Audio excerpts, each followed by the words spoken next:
Well, hello everyone. I'm Amos. This is Joshua Hall. More importantly, Joshua, could you say a little bit about yourself before we kick off and talk about Bahá'í philosophy?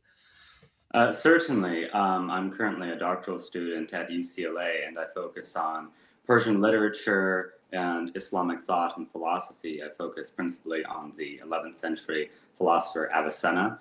I am a member of the Baha'i community and have been so. I was raised in a Baha'i family and became committed when I was a teenager, and that inspired my academic trajectory insofar as the Baha'i scriptures are originally in Arabic and Persian. So I began to study those and became interested in the fields in which I specialize. In I, Yeah, go on. Sorry. you go on. Well, I was just going to ask. I mean, in your community, what's the sort of ratio between cradle Baha'is and converts? I'd say it really depends on the locale, of course. I would say in American Los Angeles, probably about even. I don't know the exact statistics. Many of the Baha'is here come from an Persian or Iranian background. They grow up in the faith. But it's very common for there to be first generation converts to the faith. So most people watching won't have heard of Baha'i. Probably, maybe some people have heard about it a bit, but don't know anything about its contents. If you were kind of presenting the sort of outline, maybe a bit of the history of Baha'i to somebody who didn't know anything about it, but as all of my viewers are, is sort of quite intelligent and knows a bit of philosophy, how would you go about it?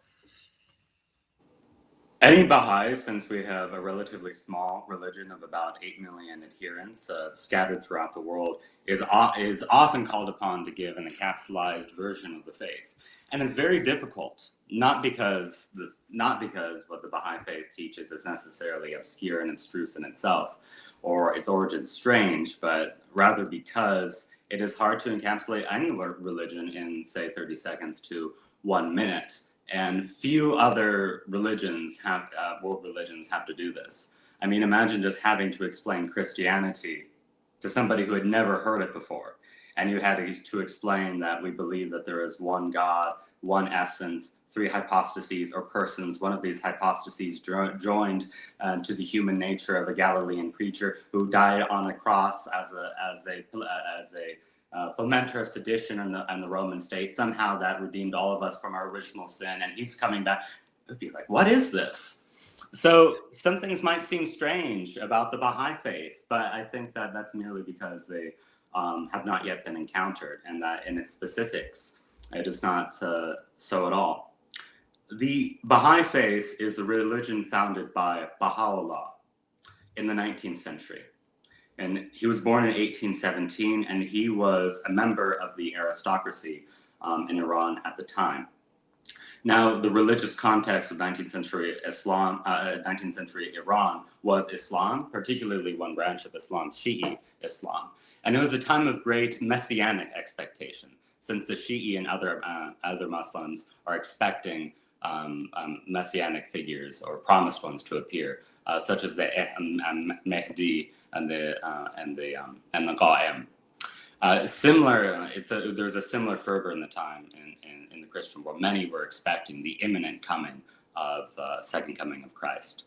So Baha'u'llah is born in this context, and he is from childhood distinguished not only by his erudition, by his preternatural wisdom, and by his moral character, but also by his profound generosity.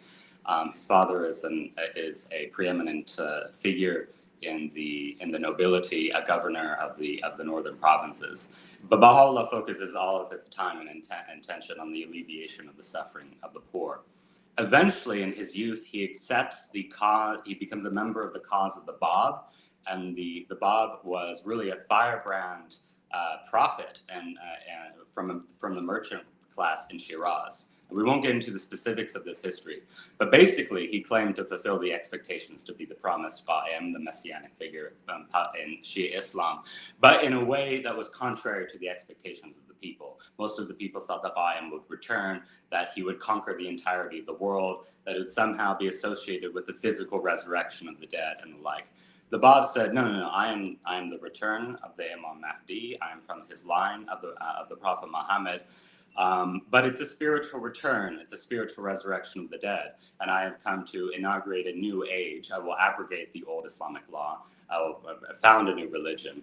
And he thought of himself in the role of a manifestation of God. Baha'u'llah accepts his cause, and he loses much as a result. And the adherents of this movement, which is the Bahá'í movement, are persecuted throughout Iran. Eventually, the Bab is executed in 1850, and the Babi community is extremely persecuted, and eventually it starts to center around the person of Baha'u'llah. Baha'u'llah is exiled from Iran and goes on to inhabit the Ottoman Empire, and he eventually is exiled, he and his community, in Akka, which is today in Israel. It was a penal colony at the time, and he was sent to exile there by the edict of Sultan Abdulaziz. In the meantime, he proclaimed himself to be the fulfillment of the Bab's promise that he whom God shall make manifest, one greater than himself, would appear and would be the next manifestation of God or prophetic figure, which we have to await. And in the 40 years of Baha'u'llah's ministry, he established the principles of the Baha'i faith. Could you tell us a bit about what some of those principles are? I mean, I assume there's something like there's only one true religion, all other religions are completely false, and half of humanity goes to hell. Is that roughly the idea? That'd be very interesting, and perhaps altogether regrettable for Baha'u'llah to have given his entirety of his life in sacrifice to promulgate. No, Baha'u'llah continued the teachings of the Bab and further universalized them. Baha'u'llah taught that really the teachings of Baha'u'llah center around unity, and that's often how Baha'is present it, and I think it's the best way. Unity on different levels. First, there is one transcendent creator of all that exists in the world, so one God. The second, and this is very controversial, is the unity of religions. The teaching of the Baha'i faith is that it is one stage and one form, the latest, but not inherently superior in essence to other forms of one religion, that there's one transcendental faith. It appears in numerous guises over history, and the different forms of this one religion can have incidental and secondary attributes, but in essence the same. So Baha'is believe that Judaism, Christianity, and Islam, and Zoroastrianism, Buddhism, and other traditions actually have a basis in divine revelation, that their founders are manifestations of God, people who mirror and reflect the attributes of the deity, and who have been vouchsafed for the special task to educate and spiritually edify humanity, and to enable us to found ever more advanced civilizations on a variety of levels. And then there's the unity of humankind. Baha'u'llah taught the radical unity of all peoples, and he thought his mission was the reconciliation of all the nations and kindreds of the earth, that there should be an elimination of hatred and prejudice of all kinds, racial, creedal, class, economic, etc., and that his message to the leaders of the world specifically was that they had to let go of their national prejudices and ambitions in order to establish an abiding peace. Yeah, so could you talk a little bit more about the political content of Baha'i and how that manifests today, right? So I take it the theological authority that's living today in Baha'i is the Universal House of Justice, which is just an epic name for a religious body. Could you say a bit about its sort of political orientation? What are its goals with politics and society? Yes, I think that this is a very important topic, and I think the Baha'i position on this might be a little strange for some. Anybody who's encountering the Baha'i faith would know and would quickly find that one of its principles is non-participation in politics. The Baha'i administration, since it is an organized religion that has an administrative order that was set out by Baha'u'llah himself, this administration or administrative order does not meddle in the politics of any one country in which it resides, and does not take any partisan stance whatsoever. It's always firm on its principles, but it will never come out for the liberals in the UK or for the Democrats in America, anything like that. And one of Baha'u'llah's teachings is obedience to the rulers wherever you are, to respect their authority as a manifestation of the divine sovereignty. At the same time, the vision of Baha'u'llah for the ordering of the world, the order of Baha'u'llah, has material directly relevant to political questions. It simply transcends the partisan issue. What Baha'u'llah wanted to achieve is an inculcation of a new mentality, a new attitude in the entirety of humanity that would essentially preclude those passions and those appetites which lead to war, and which would eventually become realized in the establishment of an enduring and universal peace, a perpetual peace, on a new basis, and that the civilization would have a spiritual basis. What the Baha'i faith provides is a spiritual inspiration for this world order, and its administrative order is an image in the religious sphere of what in the secular sphere must be realized. And it's for this reason Baha'u'llah wrote all the major leaders of the world: the Ottoman Sultan, the Iranian Shah, the Pope, the Queen Victoria, the Russian Tsar, etc., etc. And he laid out this plan for world peace. What his vision entails is not the elimination of nation states whatsoever, or even the complete elimination of all armaments. What it requires is a more federated order. And one important figure in Baha'i history, Shoghi Effendi, since he was one of Baha'u'llah's successors, and really laid out and really was able to guide the formation of the administrative order and delineate Baha'i theology. He talks about the world order of Baha'u'llah in some length in many of his letters. That's great. We'll probably return to some of this later, but one question I had is, a criticism that older religions tend to have of new religions is that their devotional practices and their scriptures are quite spiritually thin. To what extent do you think this is true of Baha'i? Do you think there's real spiritual depth there, or do you think the criticism holds? I could speak here personally, and I think that this is actually sociologically illuminating. I think that if you were to, say, write out the Baha'i faith and the kind of the specifics, first you have this very particular history. It grows out of Islam. It grows out of Shia Islam. It grows out of a particular school of thought in Shia Islam, but then takes on this universal dimension. So there's a particularity to the Baha'i faith that one has to grapple with, and which actually gives it historic depth and authenticity. I mean, it reflects a centuries-long tradition of Islamic thought, of Persian literature, all of which, really yearned for the universal, for the rational, for the intensely mystical, but which always, before the Baha'i faith, remained within kind of the strictures of one particular religion. And the Baha'i faith takes all of that and just universalizes it to make a meta-narrative, a meta-religion, a meta-revelation, somehow trying to encompass and encapsulate, or at least to explain the entirety of man's spiritual experience. So to me, what gives it depth is that particularized history, and I can be a bit more specific here.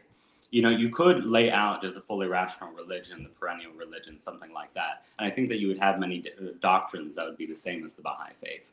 What you wouldn't have is a whole library of writings in Arabic and Persian of the most stunning, often ornate quality. What you wouldn't have is reams of the most impassioned prayers and supplications. What you wouldn't have is an entire lifetime of Baha'u'llah's correspondence with his followers, or entire lifetime of the correspondence of his son and successor Abdul Baha to his inquirers. And these are not just writings that exist in some vacuum. These are writings that are occasioned by the live questions of Baha'is who are enduring persecution in the 19th century and beyond in the 20th century, who are trying to grapple with the implications of this earth-shattering new revelation. So all this enables the Baha'i faith to be incredibly rich in its devotional practice. And the personal connection that Baha'is have to Baha'u'llah is no less than that which, say, a follower of Christ has with Jesus, no less than that which the devotee of any Buddhist school of thought has to the Bodhisattva, etc., etc. And Baha'is, I think something that's true for all Baha'is is that our connection to the faith is so imbued with a love for language itself, for the poetic faculty. And you can't appreciate the Baha'i writings without having some capacity for aesthetic and poetic savor. Very good. There's if I'm right, a short prayer that Baha'is say once a day. Is it at sundown? Yeah, to be more specific, Baha'i Mhm. devotional practice consists in daily obligatory prayers, which is not a very poetic translation for what in Persian and Arabic is called. Persian is called namaz, in Arabic salat, same word that Muslims use. Um, and we have three choices. There's actually a longer, a medium, and a short. Um, in addition, Baha'is have a meditative practice, a recitation of the divine name, Allahu Akbar, every day. We have our own calendar that was established by the Bab and affirmed by Baha'u'llah, which has its new year in the old Iranian holiday of Nowruz, which is the spring equinox, is the start of the year. We have a 19-day month of fasting, which is just abstaining from food and drink during the daylight hours. And we have many monajat, or kind of devotional prayers, which we can say at any time. What we don't have is an ecclesiastical order in the sense of a clergy, nor do we have ceremonials officiated by that clergy. We don't have sacraments as such. The devotional practice is more individual in these formal elements, and then devotions that are shared by a community are more just reciting these prayers and coming together in shared spaces. There are a few fixed rituals in that sense. But the ones that we do have are rich and are in aesthetic and in devotional ways. Just to give listeners a taste, would you mind just reciting the short prayer? The long prayer maybe will be too long, but Yes, I could give a sample of the long and the short. So the short is, Baha'u'llah did not intend to make the laws onerous. So it's actually easier to perform, say, than the Islamic prayer, which is 5 times a day. So you can choose just the short one. Actually, I know it in Arabic, so I might be off a little bit on the English translation. But it's, I beseech thee, I testify, O my God, that thou hast created me to know thee and to worship thee. I testify in this moment to my powerlessness and to thy might, to my weakness, and to my poverty and to thy wealth. There is none other God but thee, the self-subsistent, the help in peril, the self-subsistent. And the long obligatory prayer, which is more elaborate, which involves actually prostration and the like, I actually prefer it because it's so rich, and the Arabic is quite striking. Ya ilah al-asma wa fatir as-sama, as'aluka bimantala ghaybika al-ali al-abha bi an tanjala as-salati naran li tuhtaqa hujabati allati mana'atni an mushahadati jamalik wa nuran yadullani ala bahri basalik. O thou who art the God of all names and the creator of the heavens, I beseech thee by them who are the day springs of thine invisible essence, to make of my prayer a fire that will burn away the veils that have shut me out from thy beauty, and a light to lead me into the ocean of thy presence. So, speaking of God's invisible essence, we might turn to Baha'i philosophy. What is the Baha'i conception of God? In particular, what do you commit to philosophically about God if you're to sign up to the sort of bundle of propositions that Baha'i infallibly confirms? I would say there's nothing that's too surprising here, and I think that is as it should be. After all, Baha'u'llah did not come to advance what he conceived as a radically different religion from what had come before. What he came to advance is what he calls the eternal faith of God, eternal in the past, eternal in the future. Religion, which is the same in its fundamental verities and its precepts, but which changes according to the needs of the age. So that is why the external laws of the religion change, the practices and like, considering the stage of man's development. What Moses was able to teach to his people, and Zoroaster to his people, and Christ to Muhammad, is not what Baha'u'llah was able to teach to his. I would say the Baha'i faith, since we have so erudite and educated an audience, is very clearly within classical theism. And the God of the philosophers just is the God of Baha'u'llah. And I say that very, very clearly. I would say the conception of the divinity that we have in the Baha'i faith is suprapersonal, and its transcendence is everywhere affirmed. And in no way is it ever disregarded or rejected. So I would say rather robust, classical theism in terms of the idea that the deity is absolute, unconditioned, necessarily existent, immutable, eternal, immaterial, totally outside the contingent world in which we find ourselves. At the same time, this deity, this unknowable essence, is the ground of all existence. That is to say, it is that which all other things, all finite beings, all contingent existence must always depend upon for their existence, and from which they receive their existence at every and all moments. In this sense, then, the deity, because it's the ultimate reality and is a higher order and is so transcends any finite creature that we cannot encompass it with our mind. And at no time in Baha'i thought is the essence of God able to become incarnate or inhabit the world. Nonetheless, insofar as everything comes from God, everything reflects the attributes of God. Everything reflects the fact that it has received existence from God. In that sense, Baha'i theology centers on the concept of participation and manifestation. Participation, to use the Platonic term, but manifestation, really the Baha'i term. Everything manifests God in a certain degree, and the higher orders of reality manifest or give evidence to him in an even greater fashion. And so what's the difference between the sense in which just every part of creation manifests God to some extent, and the sense in which the manifestations, such as Baha'u'llah, manifest God? Is it just a difference in degree, or is there a difference in kind? It's a difference in kind, and it's the same difference in kind in which we would find every level in the hierarchy of being. But I think but that kind of gets us into the Baha'i idea of the manifestation of God. And in fact, it might be too quick. So first, okay. I've been kind of talking about the manifestation of God as those figures who found religions. Mm-hmm. So we can think of them as prophets, although that's more Islamic language. And the Islamic language, or biblical language, and that's language the Baha'i faith, the Baha'i scriptures sometimes use, but which is generally transcended in favor of this idea of the Mazhar Ilahi, the divine manifestation. In that sense, it has some similarity with the Christian idea of the incarnation. Of course, it doesn't involve the actual descent of the divine essence into the human realm, or the assumption of human nature in one person by the divine essence. All the same, it does mean that when one encounters a manifestation of God, functionally, one has beheld God, and that's the Baha'i idea. It also has similarities with the idea of the Bodhisattva in Buddhism, the idea of a fully enlightened being who enters this world in order to achieve the enlightenment of all conscious beings. And it also has similarities with the idea of the avatar that Krishna speaks of in the Bhagavad Gita. So the manifestation of God is the highest order of existence that we find in the created realm. So they are human beings. But even as we are distinct from the animal by virtue of our rational faculty, the manifestations of God are distinct from us by having a human nature and a human soul, but having a special illumination from the divinity, which gives them an innate knowledge of the necessary relationships that bind all things.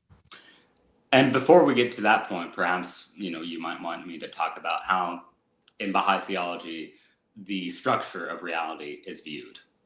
I think that would be very helpful. So I would say that, I would say the really interesting thing is that if you want to think like what basically is Baha'i theology and Baha'i metaphysics, it's Neoplatonic, I think, essentially. And in that sense, Baha'u'llah and the Bab affirm the tradition of philosophy that we see originate in ancient Greece and which influences Christianity and Judaism and Islam. In their philosophical and their mystical traditions, and which is further animated, right, and vivified by the teachings of the prophets, which I think is something that 20th century writers like Etienne Gilson actually show rather eloquently. That the Baha'i faith really accepts this perennial tradition as that which is as something that has a rational basis and which accounts for many features of reality, but it doesn't simply borrow it. Baha'u'llah affirms core elements of this, but the Baha'i teachings are not a mere pastiche. It is adapted dynamically, and in a way that's a bit different than we see in the previous traditions. So I would say one Neoplatonic kind of element is this idea of emanation and eternal creation, which were controversial theses in Islam and Christianity, but which Baha'u'llah and the Bab unequivocally affirm. So the divine essence is utterly transcendent and beyond the material order. So there's a puzzle. How do you get this realm of multiplicity, of materiality, of contingency from something which transcends these qualities whatsoever, especially if God is a pure unity, right? How does absolute multiplicity come from absolute unity? In the Baha'i idea, there has to be some mediating figure. And in Baha'i theology, this mediating figure, this is a first emanation from God, which then is the source of the rest of reality, which emanates from it. And there are many names for this mediating figure. But really, in all revelations, it's been discussed. So this is the Sophia, the wisdom of the Old Testament, or the angel of the Lord. This is the Logos of the Gospel of John. This is the first intellect of the Islamic philosophers, such as Avicenna. This is the most exalted word that the Sufis speak of. This is the nous, which is spoken of by Plotinus. It's the immediate emanation and splendor of the deity. It is the thought of God externalized in this first creation.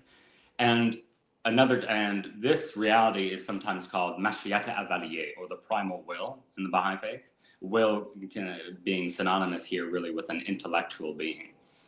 And it really has within itself the blueprint and archetype for the natural world and the realities of all things. So nature is the externalized manifestation, in a sense, of this universal and all-pervading nous, or intellect. So then reality has three, is tripartite or triune. There is Alam Haq, the realm of God, the absolute, the unseen essence. Alam Amd, the realm of command. The command is a Quranic term, which also talks about this intermediary, since the Quran says that God creates through his amd, his command, be and it is. So you have this intermediate realm, and then you have Alam Khalq, the realm of creation. And the realm of creation itself has different ontological levels. So the lowest would be pure matter, and then you have the material creation and chemicals and rocks and the like. And then you have the vegetative, then the animal, and then the rational, which is the human. And then beyond that, you would have the level of the manifestation of God. The manifestations of God give the clearest proof of the deity insofar as they manifest all perfections of God at once that are possible in the creative order. And we can think of them as having just an innate intellectual, spiritual illumination from the primal will, or the Logos, such that they have an innate grasp of those universal laws and necessary relationships that bind all things. As such, they are able to operate as divine educators of humanity on the individual and the civilizational levels. So let me make sure I have this right, because a lot of this is quite new to me. So you've got this 3-stage level of reality: top, God himself; second level, God's commands, to be the command by which he creates everything and orders things; and then third level, it's the stuff he creates. And then within that third level, there's like a hierarchy of being, where some types of things have a higher mode of being than others, matter being the lowest, manifestations like Jesus or Baha'u'llah being the highest. Exactly. Okay. So one thing that you might find that's really interesting is that in some respects, the Baha'i faith insists on absolute equality. All human beings are fundamentally equal, irrespective of contingent properties of creed and race and sex, etc. All the same, the religions are fundamentally equal. They are different according to in what ways they were adequate to the times and conditions of the time in which they were revealed. All the same, Baha'u'llah is not a relativist. He doesn't think that everything just has the same value. I think Baha'is, like others, would think that if everything has the same value, it's really just another way of saying that nothing has any particular value at all. One analogy that Baha'u'llah gives is that consider your own selves. The nails and your eyes are part of the same body, but you cut away the one while you preserve the other, even as your own life. So the idea that there isn't a hierarchy of value or in the realm of creation, Baha'u'llah regards as immediately vacuous, an idea.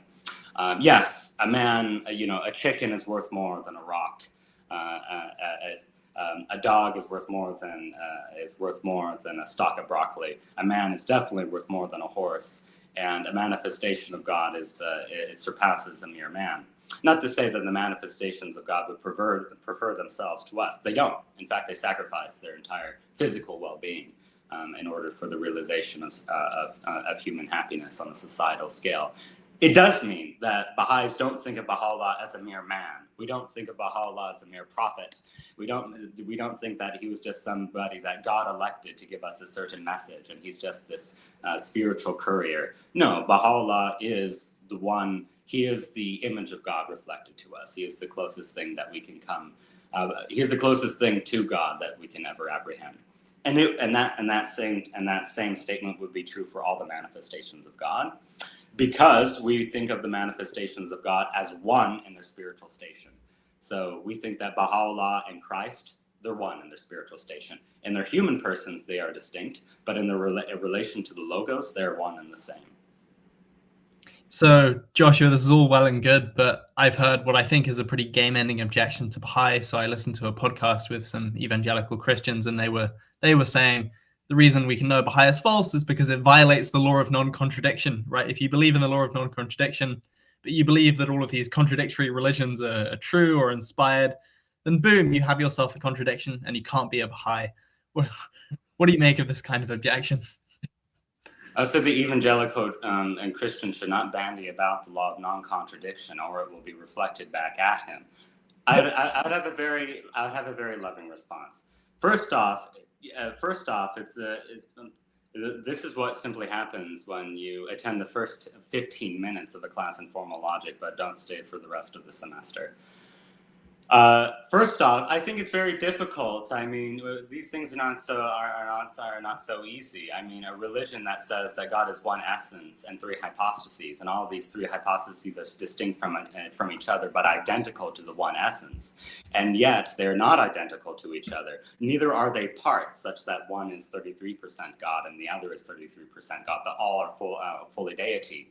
And even and then to claim that there still is no principle of non-contradiction. There's still no contradiction in this, or perhaps there's a contradiction merely to our finite reason and like. I mean, Christian theology is altogether rich, and the seemingly blatant contradiction, which is at the heart of the doctrine of the Trinity, nonetheless has very beautiful and cogent explanations by thinkers like Aquinas and Saint Augustine. The Baha'i perspective is that God is an ultimate unity, and that's simply there's nothing to explain there.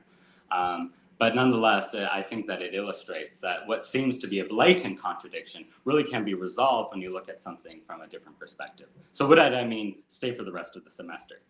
It's true, A cannot be B at the same time and in the same respect. But what about at a different time or at a different respect? So we think that every religion and the teachings of every religion are established by the manifestations of God in order to address in order to be adequate to the understanding of the people of the time and the conditions in which they find themselves. So some differences of religion are in terms of practice, in terms of law. So, for example, in the Mosaic law, it's forbidden to mix cotton, linen, and wool. Perhaps there's a reason for that. It's no longer applicable in the time of Christ, and that is why Paul insisted that the non-Jewish converts to Christianity do not have to obey those laws. And eventually, this just became characteristic of all followers of Christ, that you don't have to worry about eating blood and the like. And eventually the whole system of sacrifice to the temple became abrogated. Why? Because the needs of the people changed. What about theological understandings? I would say that we would say the direct teachings of the manifestation of God, of manifestations of God, do not differ across time, but they are advanced in radically different situations and contexts. What Jesus was able to say about God is simply different from what Zoroaster among the people of Iran and adjacent areas before 1000 BC. What he was able to say in that context is just radically different from what, say, Moses was, or Muhammad was, or what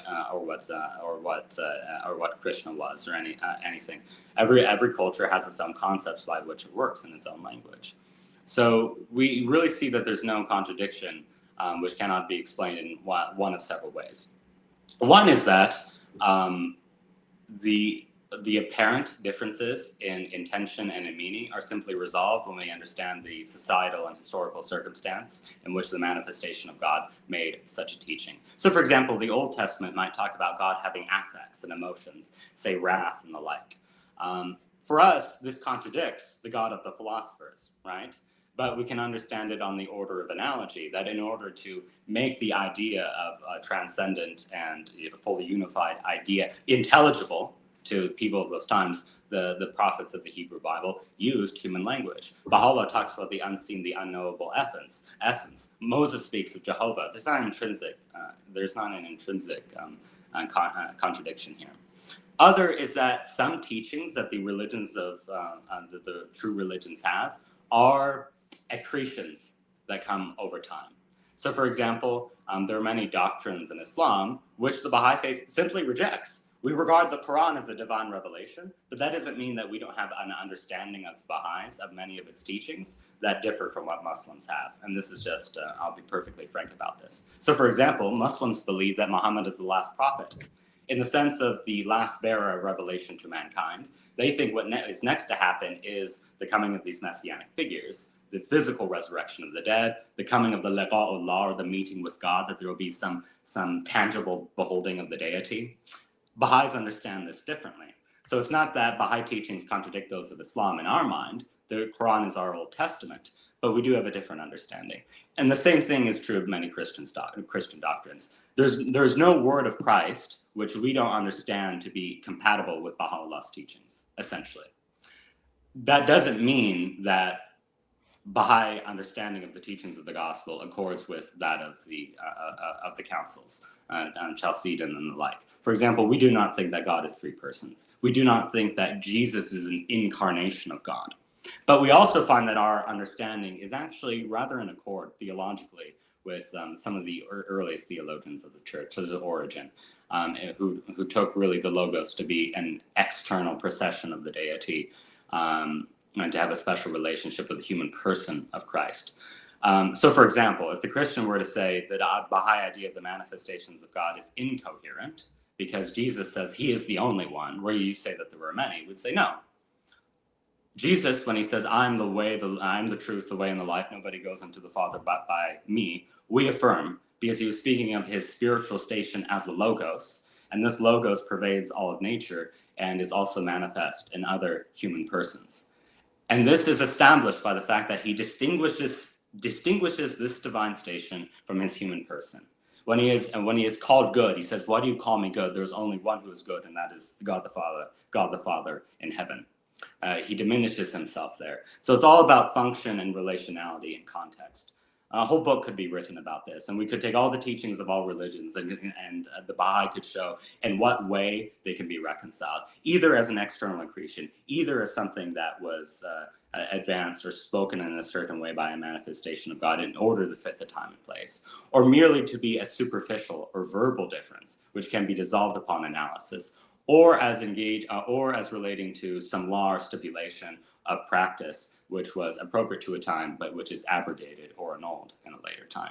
Probably went a little bit too long on that, but no, that was really helpful. I mean, so just following up, most New Testament scholars are going to say that there's some discrepancy between what the Gospels say Jesus said at a particular time and what Jesus actually said, and they'll disagree about the extent of that discrepancy.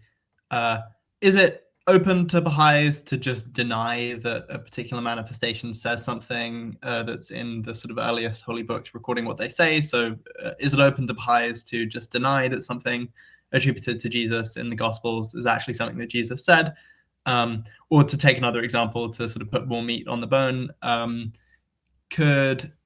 it seems like there's going to be some difference when we get to Baha'i philosophy of mind between what the Buddhist tradition takes us to be and what Baha'is take us to be. So in particular, the majority of the Buddhist tradition seems to hold the view that there is no immaterial soul that is the seat of personal identity. And I take it that Baha'is do think that there is an immaterial soul that is the seat of personal identity. And so to the extent that Baha'is need to affirm that the manifestations, albeit not omniscient and being able to say things to a culture at a particular time, they can't sort of say something as part of their religious mission that's strictly false, right? So that the teachings of the manifestations are in that sense infallible. And so with the Buddha, or maybe with some teachings of Jesus, is it open to Baha'is to just deny or doubt that the manifestations actually said the things that they're said to have said? The Bahá'í position is very clear when it comes to the Gospels. As to the authenticity of any one statement of the Buddha, this is something that has to be determined by historians, and I'm not an expert specifically. Not an expert in any of these religions, but I'm not as deepened in Buddhism. And I would say it's very true. I think that when it comes Baha'is are well aware that there are real differences in these religions, and especially in their theological and philosophical schools as they have developed. You're right that it's specifically the words of the manifestations of God that we affirm. One thing that's very distinctive of Baha'u'llah's treatment of Christianity is his affirmation of the truth of the Gospels. This is very different from the general Muslim mentality, or almost a universal Muslim mentality. Muslims found it very difficult to reconcile some of the contents of the Gospel with the Quran. And these are instances of superficial difference that Baha'i theology can reconcile. So, for example, the Quran is very clear that God is not a triune entity, that Tawheed, divine unity, is everywhere affirmed by the Quran. And he even says that God has no son, as he has no daughters. Now, this seems to be a blatant contradiction because Jesus is the Son of God. But the reason is, it's very clear in the Quran that what the Quran is teaching against is this is thinking that God has a pure or an equal, that he is any way can be likened to a finite and contingent creature. And the immediate audience of the Quran, the Arabs of the 7th century, thought of begetting in physical terms, that God could just make an equal to himself that is somehow distinct from himself. It's really different from this notion of the Son, which is just like, which is really just the logos, the thought of God, which has a special connection with the person of Christ. That's really not what the Quran talks about. All the same, the Quran calls Jesus Ruhullah, the Spirit of God, and Kalimatun Minallah, a word from God, the logos from God. So it actually has a very rich Christological idea. In addition, the Quran says something like, the Jews think that they have killed Jesus and crucified him, but he has not been killed, he has not been crucified. It only appeared to them that they did. Baha'is have a very simple explanation of this. We do not deny the historical crucifixion. The Quran's point was that Jesus was spiritually triumphant, even as he appeared to be materially destroyed. But many historical Muslims just think that Jesus wasn't crucified and brought up into the presence of God. But the Quran is clear, Jesus was brought up spiritually to God. So for us, these are superficial differences. But because of the apparent differences between the Gospel and the Quran at some points, Muslims thought that the Gospels were not authentic witnesses to the life and teachings of Christ, and that they were perverted, that they were corrupted, that the Christians had really corrupted their scriptures. In the Kitab-i-Iqan, the Book of Certitude, Baha'u'llah advances several arguments for the authenticity of the Gospels. And he really says, and some of these are providential, that God would not have provided guidance in the person of Christ, but then immediately remove that guidance by the corruption of the scriptures. Another is that their transformative spiritual and moral power is immediate evidence of the divine revelation. Another instance is that the historical evidence that Muslims advance simply is not adequate to support their claims. When the Quran talks about the perversion of the scriptures, it's the perversion with their mouths, it's the perversion of interpretation, not of actual scribal interpolation. So we regard the Gospels as authentic witnesses, as I said, to the life and teachings of Christ. For us, they have less authority than anything that would be written directly by a manifestation of God in his own hand and sealed with his own seal, like we have from the Bab and from Baha'u'llah. These are still impressions. They're true impressions, but it is a matter for historians to determine, the levels of authenticity. But I think Baha'is can confidently state that the four Gospels we find to be authentic scripture, and there's no one statement in there that a Baha'i would simply dismiss, and that would be rather ad hoc and a bit too convenient. Indeed, and I would say that's the whole of the New Testament. Baha'is respect the primacy of Peter as first among equals, and in a way that's similar to Eastern Orthodoxy. And we respect also the station of Saint Paul as an expounder of the teachings of Christ. And although there have been some Baha'is who took exception to some of Pauline language with regard to Christ, I have found in my own studies that Pauline language and Pauline understandings of Christ are deeply embedded in the Baha'i understanding. So, for example, Abu Baha gives a spiritual explanation of the resurrection of Christ as a resurrection of the ecclesias, of the church, which is the body of Christ. This is essentially a Pauline idea. Yeah, so you're saying that there's no sort of portion of the Gospels say that Baha'is, as a matter of Baha'i doctrine, just have to say this portion of text is saying false things, but there's a certain amount of freedom that you can have intellectually. So if you're a Baha'i New Testament scholar, you can have a range of views as to the historical reliability of the Gospels, so long as you affirm that like the gist is authentic. You think like it's sort of mostly pretty good or largely good or quite good. Of course, like if you are really skeptical of everything in the Gospels and you're a Jesus mythicist or somebody, that would run counter to Baha'i teaching. So that there's an extent of authenticity you have to affirm, but you don't have to go the whole hog and say that every word recorded is actually something that historical Jesus said. Is that right? That's correct. So I'd say Baha'i would probably have a providential argument that what's settled on to be the four Gospels contains authentic teachings. Not that every word is from Christ, but certainly I think those sections which have commonality among the Gospels, we can be fairly certain are accurate depictions of Jesus. And indeed, this is impressionistic and experiential, but it's just the fact that the Gospels have the quality of Scripture. There's a memorability and power to them which simply cannot be denied. It's a similar power that the Quran has, and by which it was able to command the assent and obedience of the people of Muhammad. Yeah, and so just to kind of pull on this thread a bit further, I mean, there are going to be interpretations of passages in the Gospel that Christians have interpreted a certain way, as implying, for example, that Jesus is literally God, as opposed to merely a manifestation of God. That Baha'is are going to want to reject those interpretations. But suppose you thought, for example, that it's most plausible that what the author of John's prologue had in mind was the teaching that Jesus was literally God, as opposed to just a manifestation of God. So just suppose you thought, as a matter of history, that was the most plausible interpretation of the text. Could a Baha'i then just say, oh, this author is in error?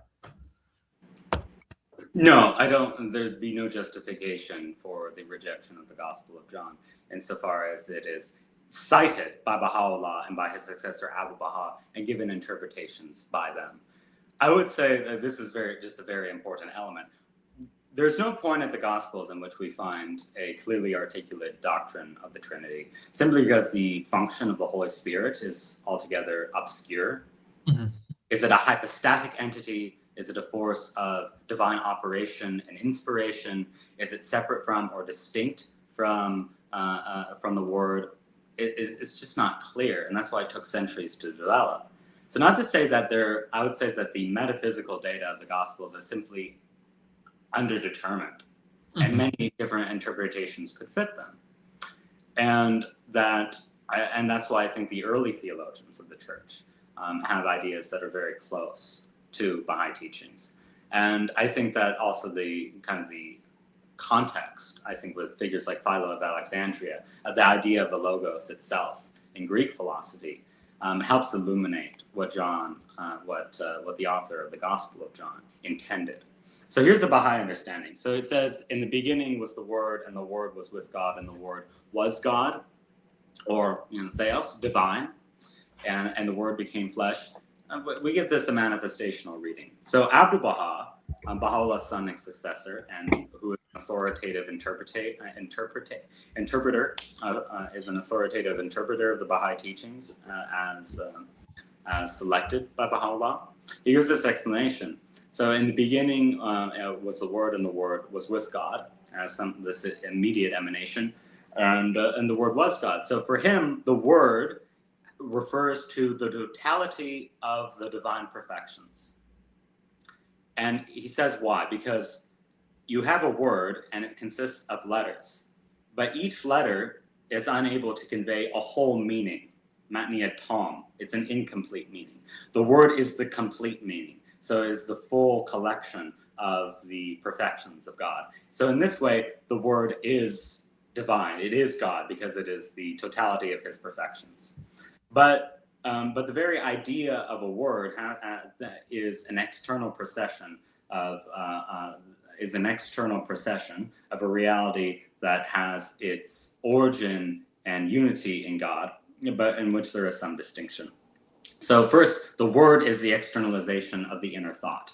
So for us, the word is the immediate manifestation of God in this metaphysical plane, and then it becomes evident in the material plane, in the person of Christ, in the Gospels, and in the Baha'i dispensation, in the persons of the Bab and Baha'u'llah.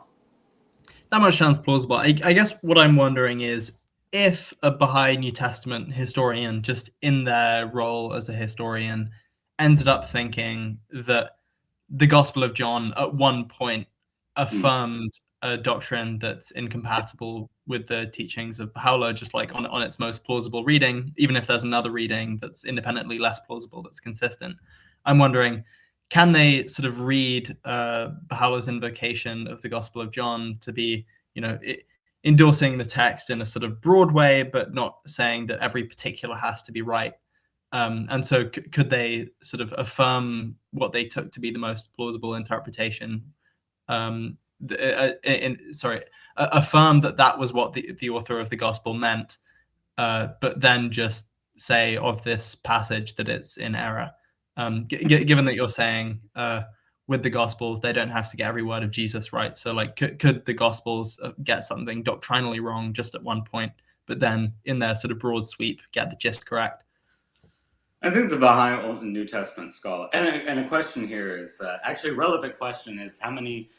What is the consensus among New Testament scholars that the opening of the Gospel in John includes within it a full doctrine of the Incarnation? Is that a very cool view? I mean, I'm more. Of late, I've been more interested in metaphysical arguments for God's existence and the like than New Testament scholarship. So, what is your understanding? What is the consensus view of the intention of this text, if we believe that texts have intentions? Good question. I don't know. I think there is something of a consensus that there's just like a very high Christology in John, but they might agree with you that I think you're agreeing with Christians that Jesus is sort of higher than a mere prophet, and they might say, okay, like as long as you're saying that, the view you're putting forward could be sort of read into the prologue. I don't really know. I think there's sort of a live controversy about it, and I guess I'm just wondering. Suppose it's just a minority of scholars who thinks that the prologue strictly commits you to the doctrine of the Incarnation, but you just find that view really plausible as an interpretation of the prologue. Could a Baha'i, in principle, say this is actually what the author meant, the interpretation that I think is most plausible? But given that the Gospels can be fallible in keeping with Baha'i teaching, couldn't that just be one of the areas in which they're fallible? Like the author gets some matter of doctrine wrong, even if they were kind of driving at the right point. Yeah, I can imagine that. I can imagine Baha'i having that opinion and perhaps being able to justify it. And I don't think it would necessarily shake the foundations of Baha'i belief in the ultimate authenticity of the Gospels as witnesses to Christ, and with the compatibility of the teachings of Jesus with that of Baha'u'llah. Would I ultimately think that is the position that should be endorsed? No. Sure. I Okay. think there's Yeah. so many contingent and secondary matters which Baha'is can have their own opinions on, and that at no point should we obfuscate historical reality and scholarship in order to fit our preconceived notions. Here's how I would go about it. Baha'u'llah is very clear that each manifestation of God has the right to say, I am God. This seems like incarnational language, but here's how he explains it. The Logos is the totality of the divine perfections. It is the externalized being and existence of God that proceeds from him. In this sense, it is as the rays that proceed from the sun. Now, do we see the rays? Do we see the sun itself, or do we see its rays? We see its rays. And I might say the sun is even coming in through my window. But the sun is not coming in through its rays. Okay. Norwegian uses this image very much. Now, if I were to have a perfectly clear mirror opposite to the sun, and if you were to see that mirror, what would you see in that mirror? You would see its rays. You would reflected. See the sun. You would even perhaps see the disk of the sun in its splendor. Yep. Now, if the mirror, for Baha'u'llah, if the mirror were to say, I am the sun, you would say, yes, indeed. In you I have seen. You, the one who has seen you, O mirror, has seen the sun, the day star, the celestial orb of our firmament. But the sun has never actually descended from its transcendence to occupy the mirror. So it's the same way, and this is Old Testament language. Often the angel of the Lord is called the Lord himself, but he appears in the angel, or he appears in the fire of the burning bush. Now the bush had such a distinction that though it was merely a vegetable, it could say, I am God.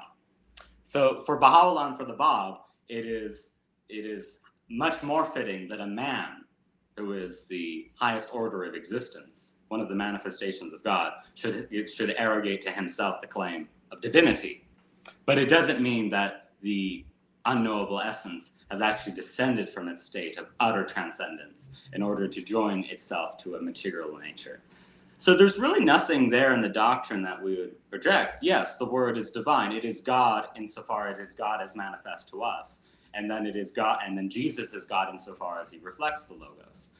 What we don't have here is God becoming human in that sense. What we have is the absolute taking on the garment of mortality in the sense that there is a mortal being in whom we see reflected the perfections and glory of the divinity. But also we could say this, that there are different Christologies among, say, the Synoptic Gospels and the Gospel of John. These reflect the various perspectives of his immediate followers. In this sense, they reflect the contingent personal and historical circumstances that surround the composition of these Gospels. And the Baha'i would not be anxious necessarily to immediately resolve all the contradictions among these Gospels, nor would we need to. So we would say that among the followers of Christ, there are those who immediately emphasized his divinity and those who emphasized his humanity. It was the same in the Baha'i faith. There were those who, from the beginning, thought of Baha'u'llah as the Godhead himself. And later on, it was clarified, this manifestational theology. And there were some, perhaps, who thought he was more of a prophetic figure. And the correct is the middle road. But, some people like to emphasize one or the other. And the important thing is not to say they're wrong, but to recognize that there's certain diversity of experience in this regard, and that both languages are legitimate in their own spheres. And this is not purely relativization. It's just saying that sometimes apparent contradictions can happen when one side emphasizes one point of an issue to the exclusion of the other. You have a lecture on YouTube where you talk about Baha'i philosophy of mind. Do you want to maybe give a sort of potted summary of what you think Baha'is are committed to with respect to what we are and the nature of consciousness? The Baha'i philosophy of mind reveals that the human person is unique in the structure of reality. We are the highest point of material existence, and in some sense the lowest point of spiritual existence. So we begin in time, we have the physical body. And our physical organism includes the realities of the mineral, the vegetable, and the animal. But we also have powers and faculties which, in our estimation, transcend physicality. And this is our rational power of apprehension, our capacity for abstract thought. We don't think that there's any way to account for our intellective faculties, our highest faculties of cognitive function, through a purely physicalist guise. We think that every person has, or rather is, an immaterial rational soul. It comes into being as emanated by God whensoever there is a material substrate with a suitable disposition in order to receive that soul and be animated by it.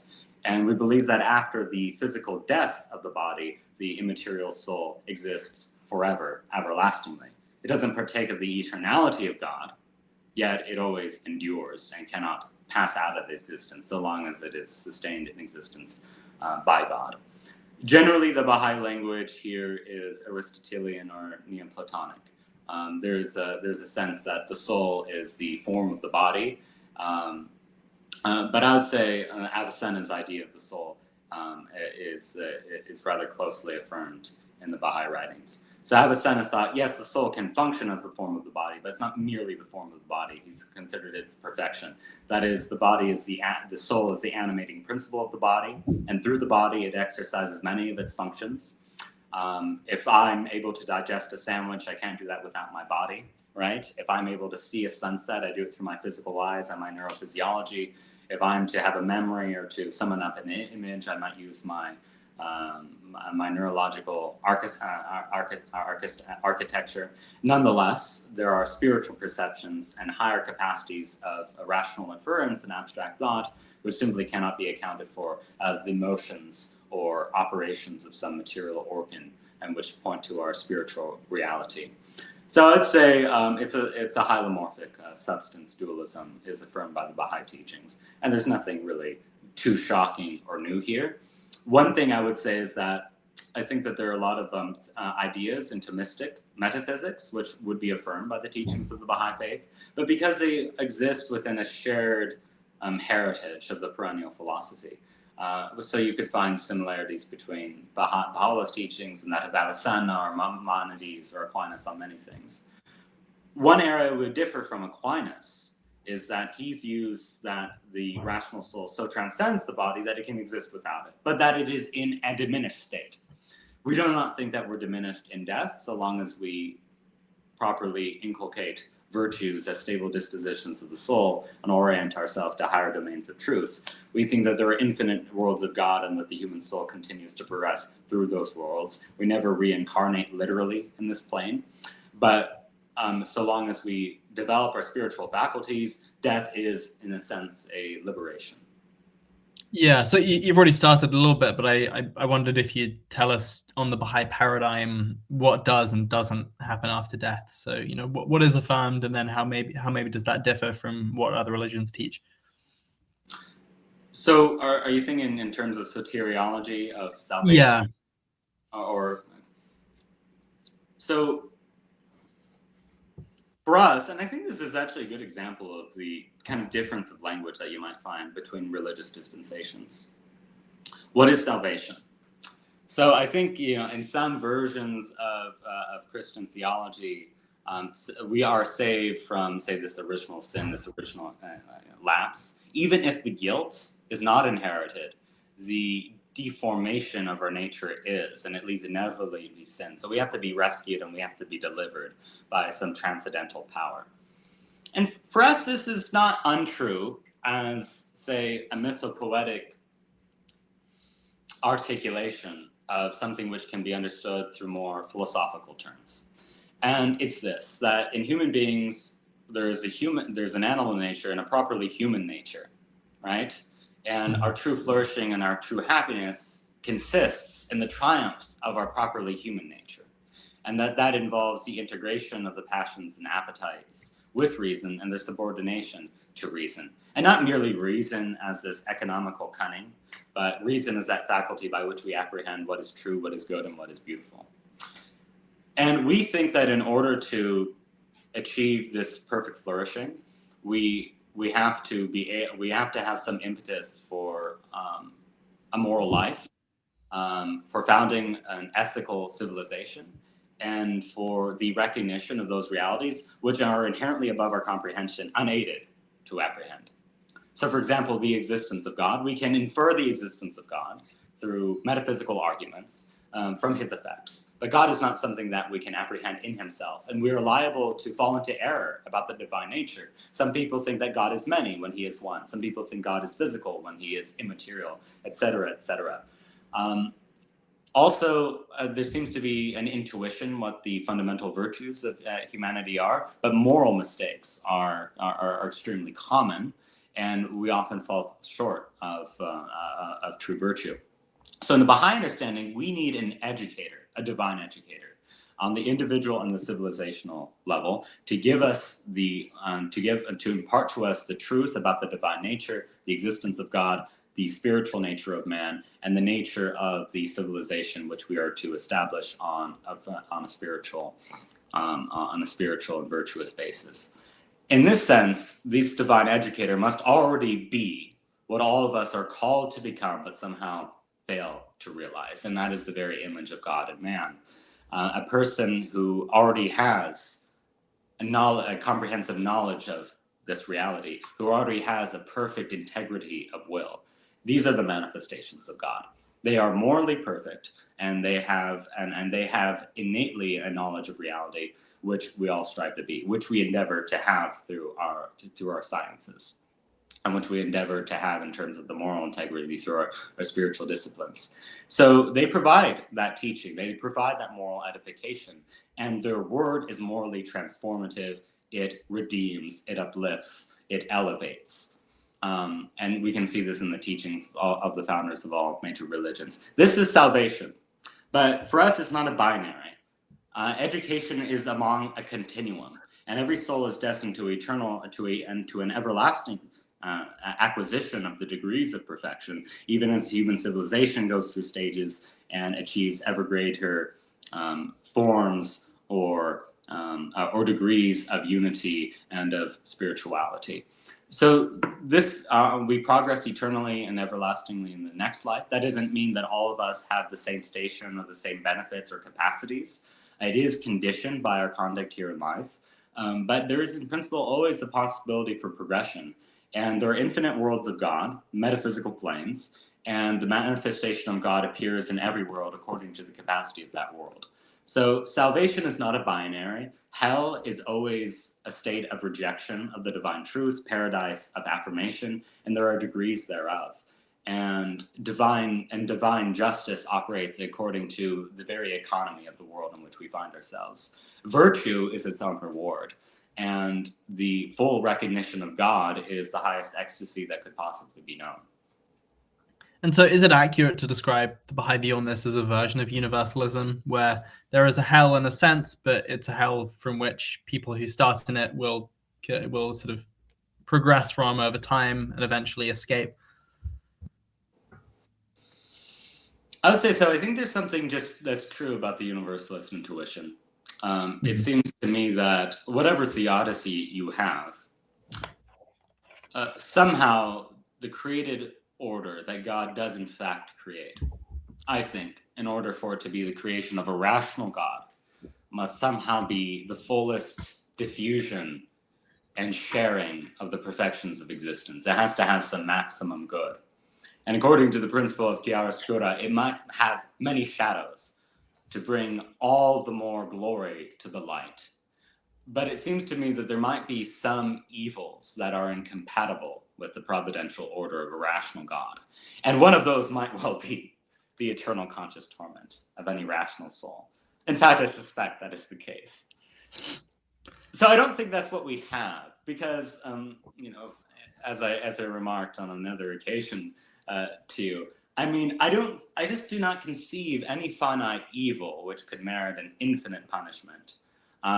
Nor, just as I don't conceive any finite evil which could not be amply recompensed by infinite good. So I think part of the Baha'i theodicy is that, yes, whatever evil or suffering occurs in this world is relative to this world, and is nothing in comparison with the total goodness of reality, which we'll find in our everlasting progression. Baha'u'llah said this very clearly. He said, there would be no way that the manifestations of God would have sacrificed themselves, would have endured sufferings and execution and martyrdom and torture and banishment if they knew that this material world was all that there is, and that there is not something beyond and something higher. So I think in that way we can make sense of the suffering of this world. Um, in another sense, it doesn't seem to me that any act committed could be so egregious that in the vantage of eternity couldn't somehow be redeemed or recovered from, in some sense, even if the effects are everlasting in some way. Just like if in our early development we go through a trauma, perhaps we can overcome it and even become something greater. That doesn't mean that it totally erases, right, that past pain. It just means that it was part of the story of our ultimate development. So let's say, somebody commits something truly egregious, the genocide, the slaughter of thousands. It's like, okay, that disfigures the soul. But let's think in terms of cosmic time. How long does it take for the disfigurement to heal? 1,000 years? A billion years? A trillion years? It's like, is a trillion years not enough? It seems a bit draconian from the Baha'i perspective. So let's say we're universalists in that regard. Abdu'l-Baha gives an interesting interpretation of the verse in the Gospels that all things shall be forgiven except blasphemy of the Holy Spirit. And he said, what is the blasphemy of the Holy Spirit? He said, the blasphemy of the Holy Spirit, which can never be forgiven, is hatred of the light itself. So he explains that there are some who deny the manifestations of God because they don't know that they're the manifestation of God, right? Jesus would not have been crucified if everybody knew this was indeed the true Messiah. This indeed was the manifestation of God. They thought that other things were goods, and they thus preferred them to the manifestations. But they actually don't hate the good itself. They don't hate the light itself. They just think that something else is better than the good itself. They're making it an epistemic error. So I would say what Abdu'l-Baha says, the explanation, I think, is ultimately clear when he talks about how there's progress for everybody in their own degree in the next life. Damnation, eternal damnation, is based on an impossible condition, hatred of the light itself. This is a condition that no rational being could be in permanently. Nonetheless, I don't think we have universalism in the sense that there is like a final point at which we all have the same station or the same beatific vision. I think that within our human degree, there are infinite perfections, and all of us is going to be a different image or circumstance of human perfection, and that there's going to be a differentiation in the next life, and this is just a function of reality. If God is truly infinite being, the path to him is infinite and endless. So we're all going to be on a way station somehow. He is the Alpha and the Omega, but for us, it's an eternal progression. Yeah, right. So that there are going to be different types of universalism. One will entail that everyone gets to the same stopping point eventually, and then one will be nobody is eternally damned or annihilated, but people progress at different speeds and at different rates, and they keep progressing forever. And as a result of this, it might be that some people are just sort of ahead of the race, as it were, forever, but they'll all keep going. Yeah. So you mentioned a little while back in passing the martyrdoms of the manifestations. The thing that sort of initially sparked my interest in Baha'i about a week ago was thinking about the story and the historical accounts, which are quite early, many of them from oppositional sources, about the martyrdom of the Bab. Do you want to maybe tell that story? Because it, for want of a better word, it's a cool story.